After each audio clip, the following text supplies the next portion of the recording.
Hello, John. Howdy. Hey, good to hear your voice. Yeah. We're here with John Marler, and we're going to be doing a little bit of a series on Agenda 21. So we're going to break down all these different facets and really crunch into the stuff that John Marler has been teaching all over Texas. So, hey, John, welcome to FBGlive. Well, thank you, Steve. I appreciate your time and effort to get these things out. Your last segment has resulted in probably more email and more phone calls than anything I've done. I really appreciate your efforts, and I'm really surprised at the audience that you must have. I'm not surprised. I know you're a great speaker, man. It's all you. Hey, so let's get going. Let's do the overview of Agenda 21. You going to hit it to us today? You bet. Okay, well, the first, as an overview, you've got to know what is Agenda 21. And one of the points that I've been trying to make to all the other warriors, that's what I call the people who speak on Agenda 21, is they should give a definition of what Agenda 21 is. Nobody in all the pamphlets I've read and all the emails and everything else like that doesn't take the time to express exactly what Agenda 21 is, so I came up with my own definition as a United Nations global governance plan to regulate and control every facet of human activity on the face of the earth in order to implement one world government and global citizenship through the regulatory processes, eliminating citizen participation. This is the core issue of Agenda 21. United Nations actually about 2 weeks ago issued you might say an edict or something that basically said Agenda 21 has no laws that are being made mandatory by its member nations and so forth, and that is, by its very nature, a lie, because and a truth. It's a half-truth. There is no law mandate from the United Nations for the United States to implement this. It is all being done through the process of regulatory control.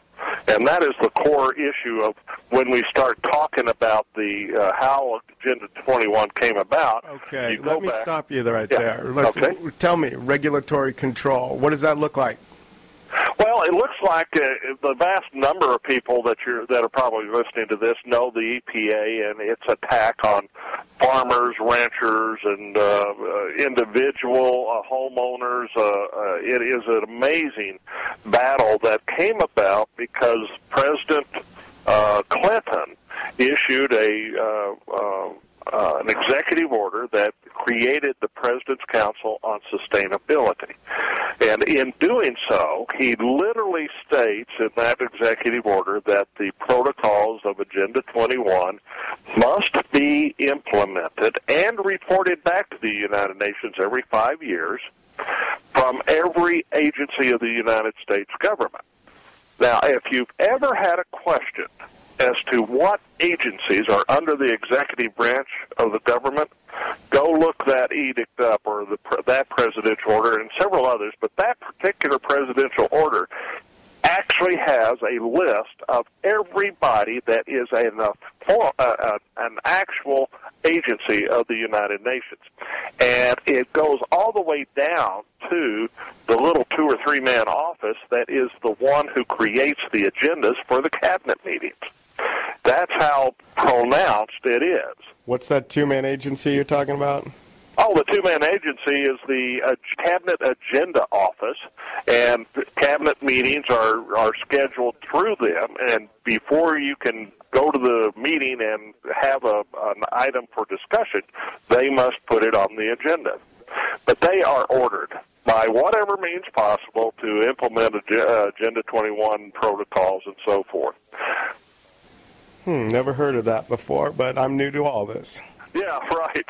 So the executive order, by the way, is Executive Order 12858 by Bill Clinton.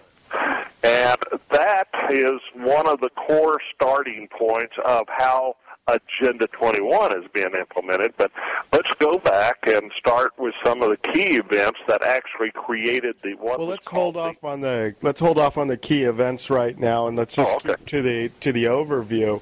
The overview is I'm kind of interested in where they want, what they're doing, how they're doing it, and where they want to go. Well, the overview of Agenda 21 is that definition I gave you. The methodology is to implement through block grants or private-public partnerships, a method where citizens are completely eliminated. Now, in Fredericksburg, you have this new Alamo Council of Governments, Alamo City's Council of Governments. That's the AACOG. Yeah, AACOG. And that group is a group of, a federation, let's call it, of various city and county governments coming together supposedly to improve efficiencies. But who elected them? Nobody. They are not elected. They are appointed. Now, they are appointed by the city councils and the county governments. They each appoint a representative to the COG, and these COGs are all over the state of Texas, and the Council of Governments. And this Council of Government literally can have as much authority over your personal home as your city council, because the sovereignty of the city is yielded to the Council of Governments because it's funded by free money. That is the core phrase that constantly comes up in these things, is that we can get roads built with free money. Now, John, I'm told that agreement that Fredericksburg went into, the AACOG, is basically they're not committing to anything and not giving up any authority. How is it nefarious? How is it dangerous? And when was the last time you believed a government telling you that? Look at the very rules and regulations of the AACOG. What are they doing? What is their process? Here's what they are going to have authority over: air quality, natural resources, the way you treat your aged, the regional transit, various housing, voucher programs, and so forth. All this is being done by the council. Yeah. Right, okay. So you're implying that we may have said we're going to join you guys in the scope creep, and then there will be what we called scope creep in the future, where right now we're involved with them, and then all of a sudden they're going to be empowered to control us? Is that it? In essence, that's how all of these work. We have one here in our central Texas area around Austin called the Capital Area Metropolitan CAMPO district, Capital Area Metropolitan organization that literally dictates how we can build a road. And these regulations that they have about how we can do things have to meet international criteria. Where in the world can you find in the government, the Founding Fathers' thinking patterns or anything, that we should ever exceed or look at international as a rule for us to live under? That's just not, that's the key point for me. Okay, so let's walk away from the AACOG and then head to other areas where we may visualize Agenda 21. We've got what they call the Comprehensive Plan of Fredericksburg. Yeah. Tell me about that. Why is that bad? The whole idea of comprehensive has come from the United Nations. They came up, and if you look at the recommendations of the United Nations as to what is a comprehensive plan, it is a plan to circumvent local authority of the citizenry and vest it into a planning department and your city staff as the ruling authority over you instead of your city council.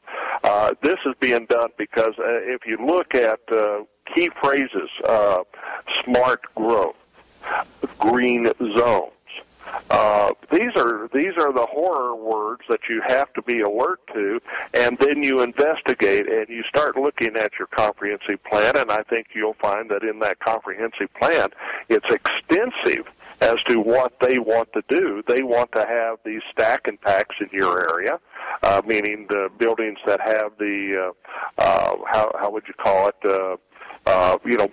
business on the bottom and homes on the top. In its purest form, absolutely nothing wrong.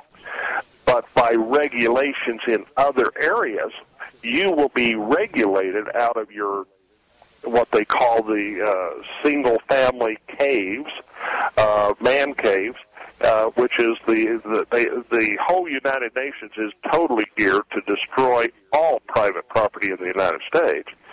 So okay, let's drop that area. Let's move over to building regulations. Okay. Who makes the building regulations? I noticed that there's international codes that are in the building regs. How do those get in there? Is that Agenda 21? That's through the Agenda 21 operations. LEEDS is Local Energy Efficient Development Codes, straight from the United Nations. And you can find it in your own, I've just pulled it up, in your own comprehensive plan. Here's a statement. Sustainable development. This is Fredericksburg. Managed community growth that meets the needs of the present without jeopardizing the needs of future generations. Sustainable development considers the impact of hazards on the community in the years ahead. Now, what did he say there? I don't know. You tell me. Okay. The whole phrase of managed community growth, that is what is managed. That's what's important in all these comprehensive plans.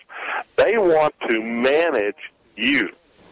They want you to fall into line, and here's another overview. Maurice Strong, David Rockefeller, the founding fathers of Agenda 21, all talk in terms, there's numerous YouTube sites and so forth that have this, where they talk about the world's population being 500 million. Mm-hmm.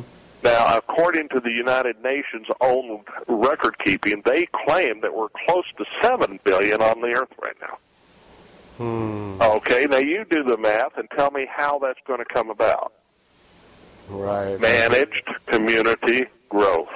Managed is a term that the Nazis used when they were moving the Jews out of their homes and into ghettos. They were managing what needed to be done for the protection of the future. Same wording, same exact idea, but so innocuous. And here is what I hear all the time. Exactly the same words that were said by the chief rabbi of Germany in 1933. It can't happen here. There's too many of us, and we are too strong. How long did it take Germany to turn from the most Christian country in the world to the butchering horror story that it became?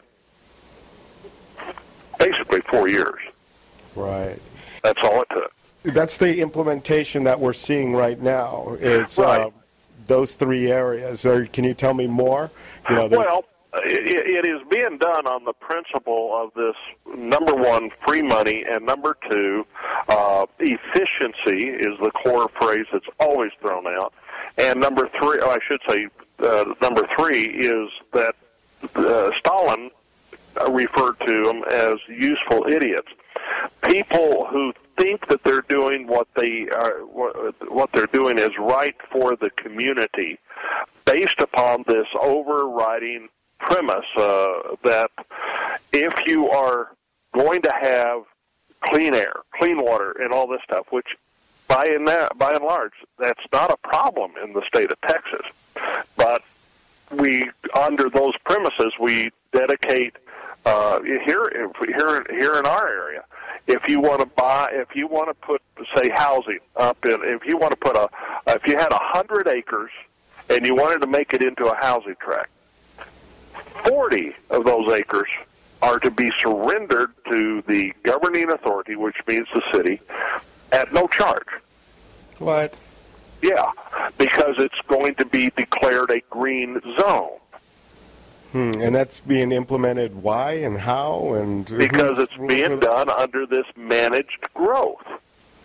Okay. This is the process, and if you look at it in its reality, I have $100 in my pocket, but if I want to go and spend it on something that would be beneficial to the community, the first thing I have to do is take $40 out of it and give it away to a government at no remuneration to me at all. Now, if I'm going to build on my 60% now, I have to prorate my cost a whole lot higher. So somebody asked me, Texas housing has gone up geometrically.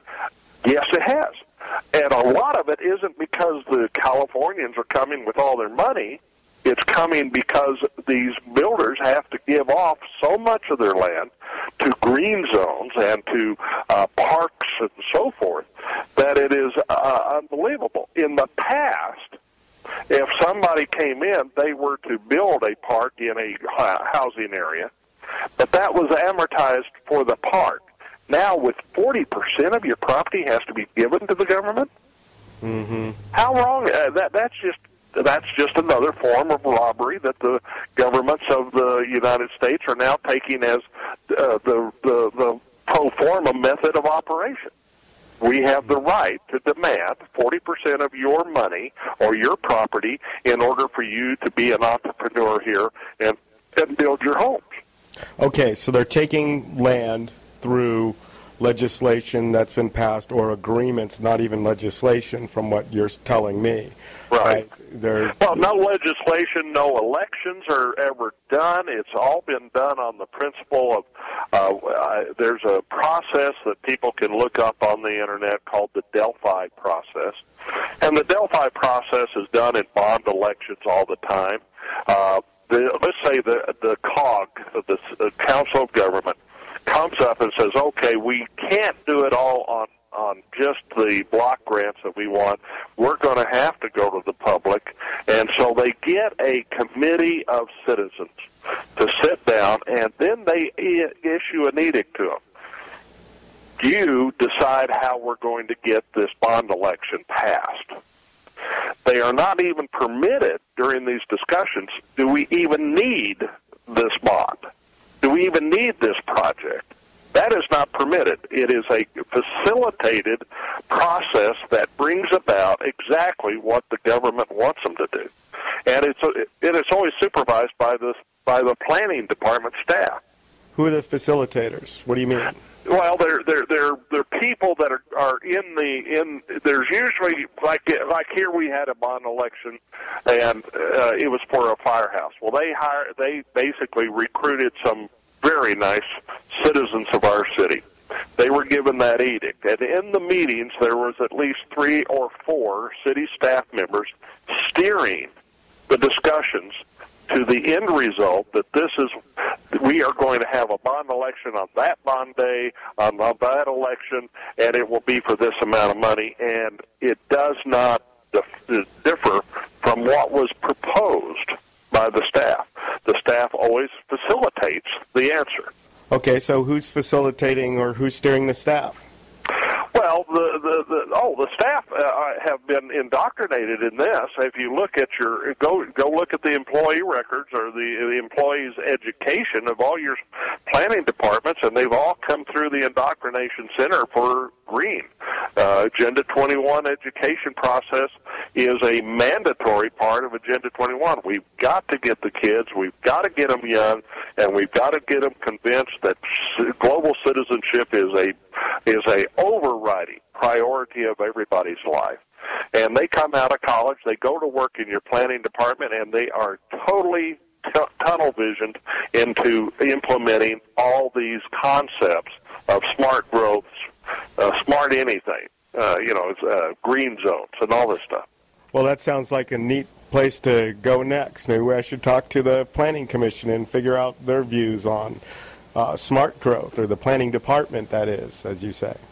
Well, this is always one of the better places to go, because these are the people that are actually going to implement everything. In almost every city I've been in, I have not met a city council that truly rules as the appointed rulers of the city. They are pretty much rubber stampers of staff recommendations. Rarely have I seen any, once in a while I'll see a councilman or a group of councilmen actually do their homework and look into what the actual realities are, consult with Tea Party people and say, what do you think about this ordinance or whatever? But that is so rare that I couldn't even point out that it was a 5 or 10% chance that you're going to have somebody actually do that. The vast majority of city staff recommendations are implemented as a matter of formality. We have a situation here that we have a place that makes hamburgers on our Austin Avenue. We have a Burger University on a just catty corner from that particular facility. Down the street, around the corner, we have another place that does hamburgers. We have a building that a company that came in and wanted to build another hamburger place that was a drive-through. Our Heritage Commission and our Planning Commission citizens all unanimously rejected it. City staff wanted it, so city staff took it to the city council, and city council has overridden the citizens boards. Interesting. Hey, John, have you had a chance to review the city council meeting in Fredericksburg where they talked about implementing the Alamo Area Council of Governors, their AACOG? No, that's when, is that the interview with Nancy Battle, or is there something? No, it was before that interview. Tell you what, I'll cut that thing up and I'll put it in a nice audio and just a single segment, and maybe I can get you to do a commentary next time we talk and tell me what you heard. Because I'll tell you what, I did hear some council members asking questions, and they just didn't have the answers, and they were looking for reasons in the hooks, right? Because nobody believes in a free lunch. But I think they just didn't get them, right? And we weren't well equipped to talk to that. It's very ambiguous, but I believe that they just didn't have the facts. Maybe we can address those. Well, I think I'd be happy to do that, because this is the problem. And in a slight way, I do believe that city council members have a lot on their plate.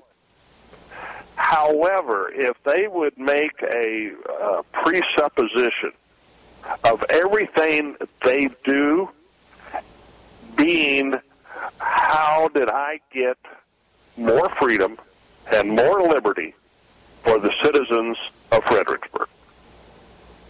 If that could be their presupposition to everything they hear, everything they see, and everything they sign off on, we would have a different city council.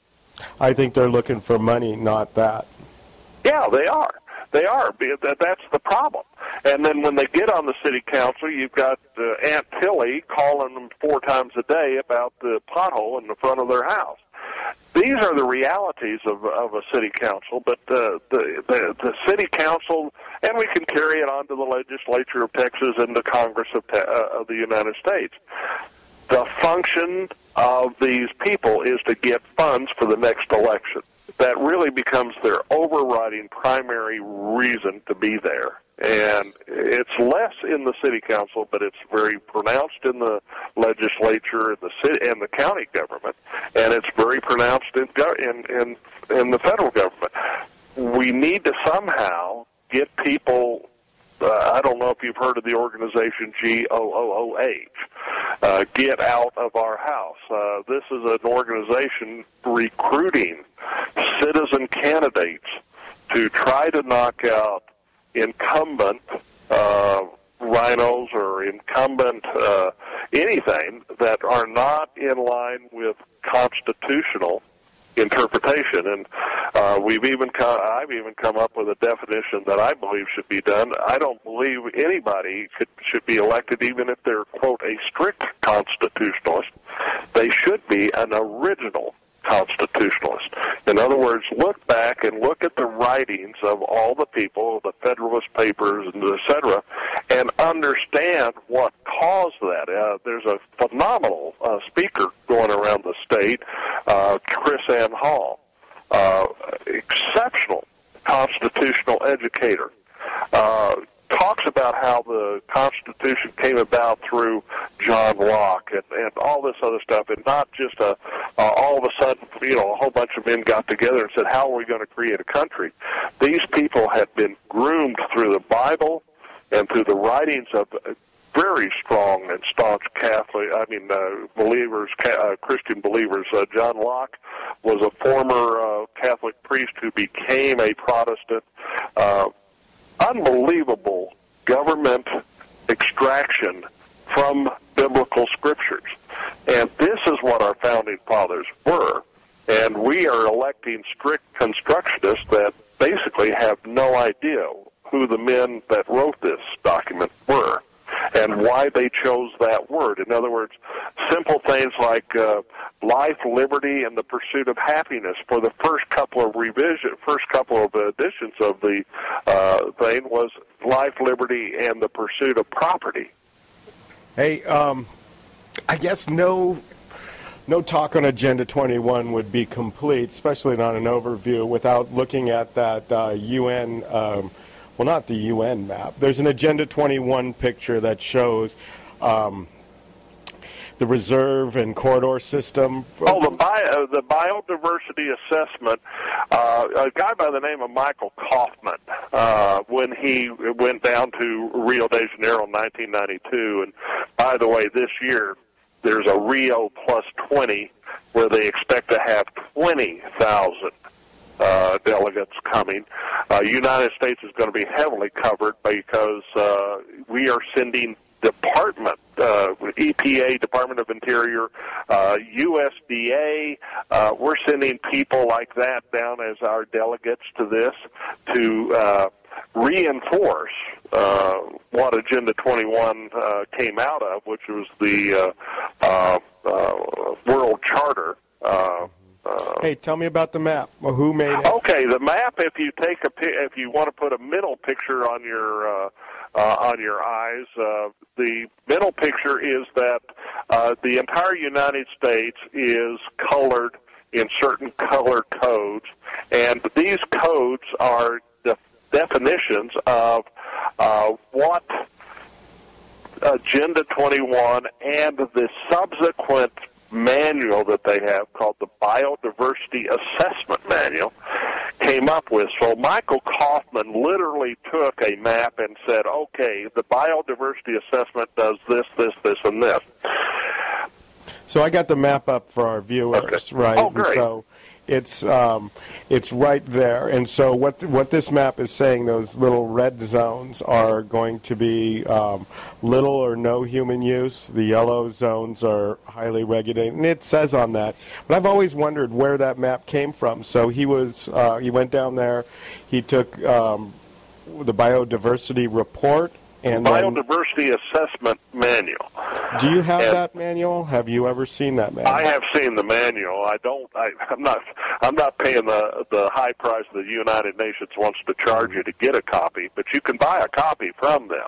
And we've quoted. I quote certain key requirements of Agenda 21's biodiversity that they have declared unsustainable and so forth. But the core thing about this is, how are they going to do this? How are they going to keep all the population of the United States in there? Number one, population control by some means. Now, there's all kinds of wild theories out there. There's all kinds of conspiracy theories and so forth. But keep in mind, Agenda 21 is not a conspiracy. It is, by definition, an agenda. It is a schedule of events. By 2050, they had hoped to implement that map that we're looking at. Are you familiar with the website America2050.org? Yes. Okay, and now that is a website that was put up by the Rockefeller Foundation, the Doris Duke Charitable Fund, and a whole host of people. Right. Isn't that Agenda 21? Well, let's not call Agenda 21 a specific. Let's call it a mindset. Okay. Because the people that are involved in the 2050 plan and all these other operations, George Soros is a major funder of Agenda 21 projects, major funder.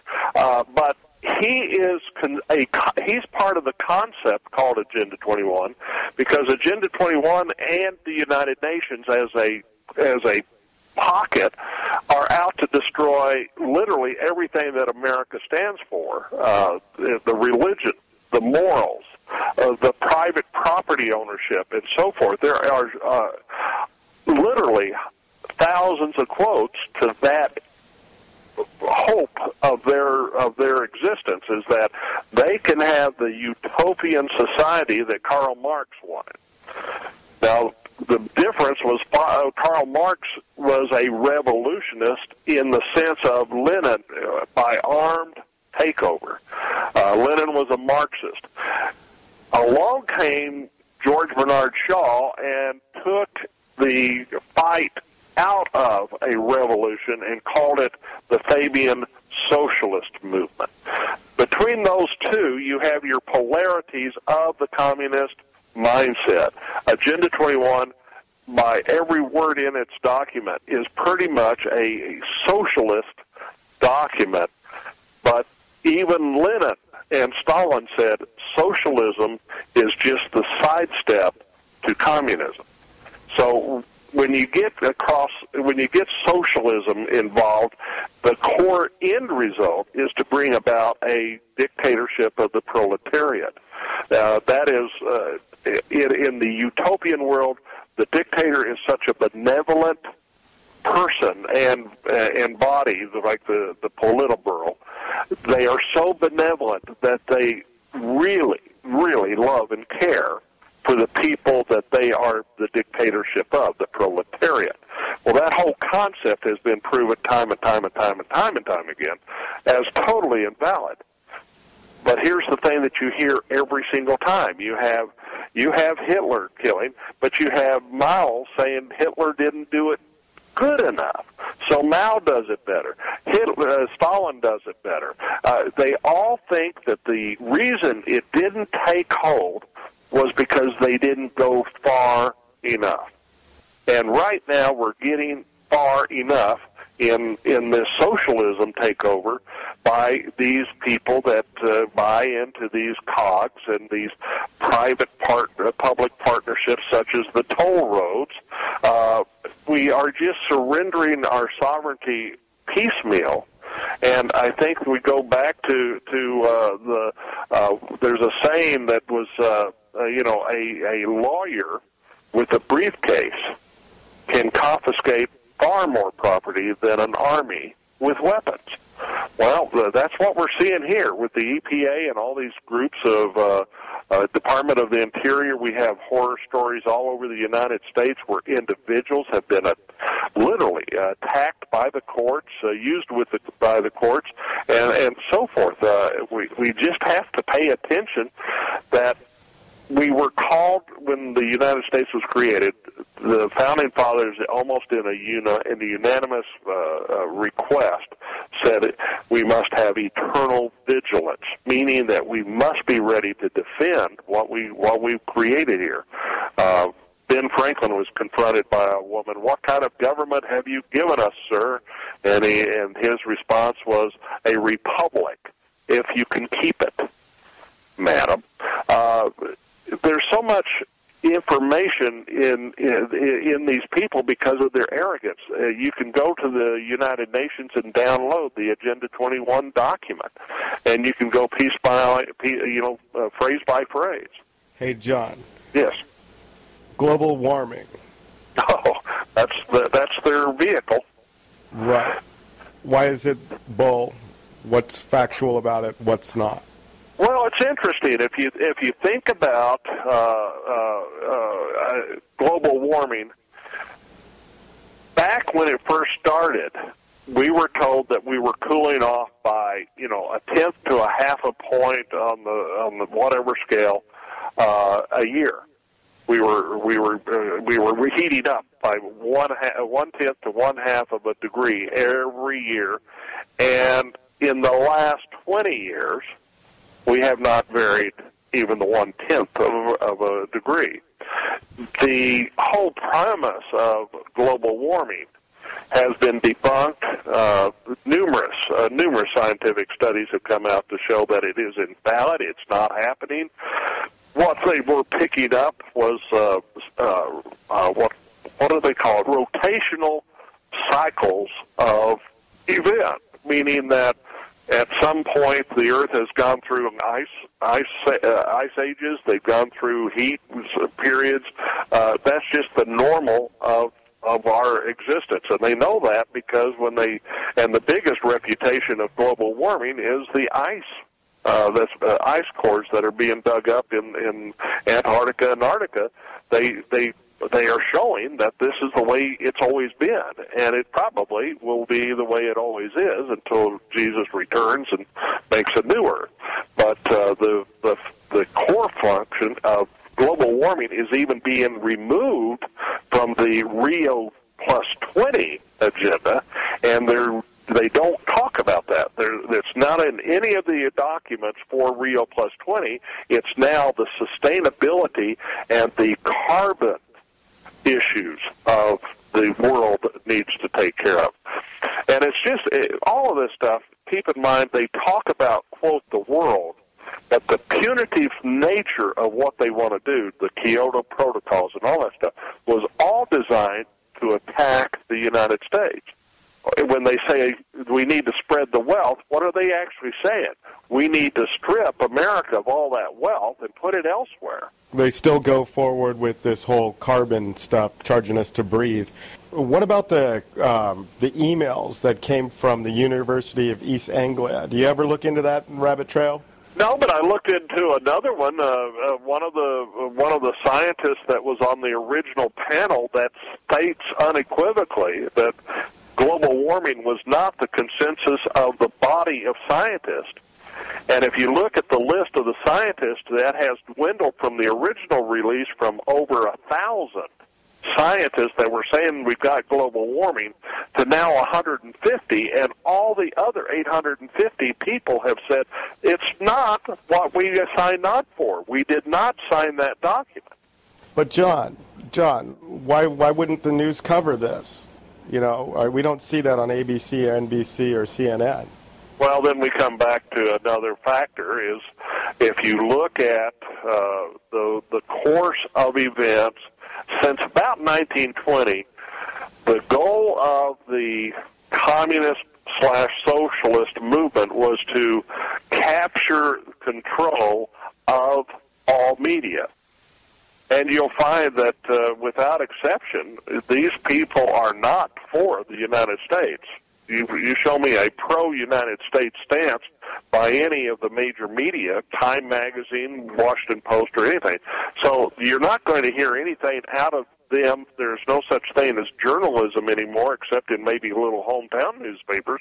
You do not get journalism from any media today. You get propaganda, meaning literally the ability to distort and conform information to be what we want it to be.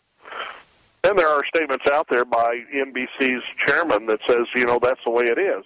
Ted Turner was caught in a big situation. He ordered his people from CNN to go in Israel to go and film a child throwing a Molotov cocktail. And he has this picture of this child standing up to this tank with a bottle of gas, and it's lit and all this other stuff, and they film him throwing it. And at the same moment, Zoe Levitt, a guy that had a ministry up in Dallas, but a phenomenal Bible teacher, happened to be at the same spot and had a video of his from the other side showing the bank of reporters from CNN and other media outlets and this kid, and they were throwing it against a shell of a tank. They weren't throwing it against a living tank. It had all been staged. Wow, that's crazy. And then there's a memo from Ted Turner: do not ever show the green areas of Israel. Have you had a chance to be in Israel? No, I Steve? have not. When we went to Israel, from newscast, I would have expected desert. Do you know that Israel reclaims over 100 miles of desert every year? No. And puts it to use, and it is the greenest, most beautiful country I can even think of. Then you take a tour of the Middle East, and you find absolute deprivation everywhere you went. And when they came in and were given the country in 1948, it was pretty much a desert then. But the Jews have had a blessing to make this country probably the richest, most ecologically pure country in the whole world, and yet everybody says that they're the occupiers, etc. You know, all the names. But you go to Egypt, or you go to Jordan, or you see nothing but the dust and the dirt in the streets, and Cairo is an absolute filth pot. It is just someplace you just do not want to be. So you're telling me that the media doesn't show the whole truth? Right. They're doing exactly what the Nazis and the Soviets have done all throughout their history. Is any news is going to conform to their determined and predetermined, in most cases, event. You will not hear the fact that Israel is the great economic power in the Middle East. You only hear that they're referred to as the occupiers of Palestine. Well, John, that was a lot to chew over. You kind of blown my head today.